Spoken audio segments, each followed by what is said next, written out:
యొక్క ఘనమైన నామాన్ని బట్టి ప్రతి ఒక్కరికి వందనాలు చెల్లిస్తున్నాను. ఈ ఉదయకాలాన్ని ఆయన సన్నిధిలో కనిపెట్టుకునేటువంటి వారందరికీ ప్రభు గొప్ప కార్యం జరిగించును గాక. ద్వితీయోపదేశకాండము 3:22 మీ దేవుడైన యెహోవా మీ పక్షము యుద్ధం చేయవాడు కనుక వారికి భయపడవద్దని ఆజ్ఞాపించుతిని. మరియు ఆ కాలమున నేను యెహోవా ప్రభువా, నీ మహిమను నీ బాహుబలము నీ దాసుని కనపరచ మొదలుపెట్టి ఉన్నావు. ఆకాశమందే గాని భూమి అందే గాని నీవు చేయి క్రియలను చేయగల దేవుడెవడు? నీవు చూపు పరాక్రమము చూపగల దేవుడెవడు?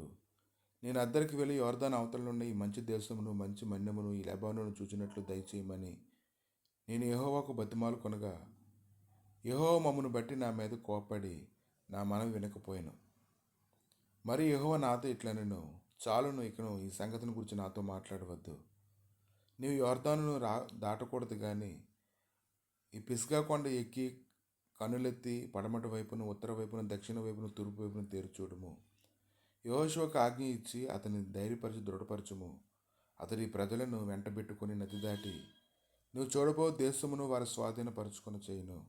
అప్పుడు మనము బెస్తయోరు ఎదుటినున్న లోయలో దిగి ఉంటుంది.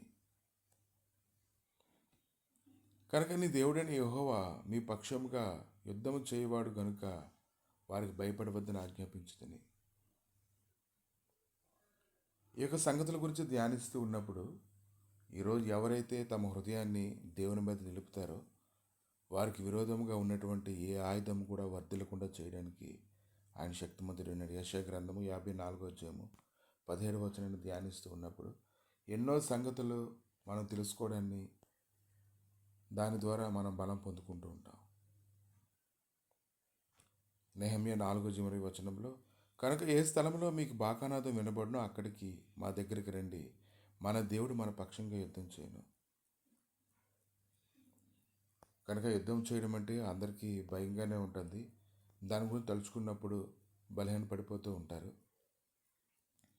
కానీ ప్రభు అయితే ఆయన మాట ఇచ్చిన తర్వాత మనం బలహీనంగా ఉన్నప్పటికీ మన పక్షంగా ఉండి ఆయన సహాయం చేసి విజయం ఇవ్వడానికి ఆయన శక్తిమంతుడు ఉన్నాడు.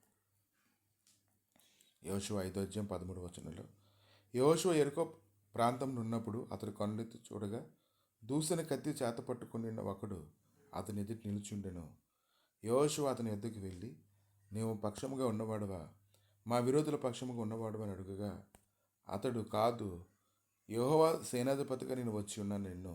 యెహోషువ నేల మట్టుకు సాగిలపడి నమస్కారం చేసి నా ఇల్లునివాడు తన దాసును సెలవిచ్చినది ఏమనగా అడిగాను.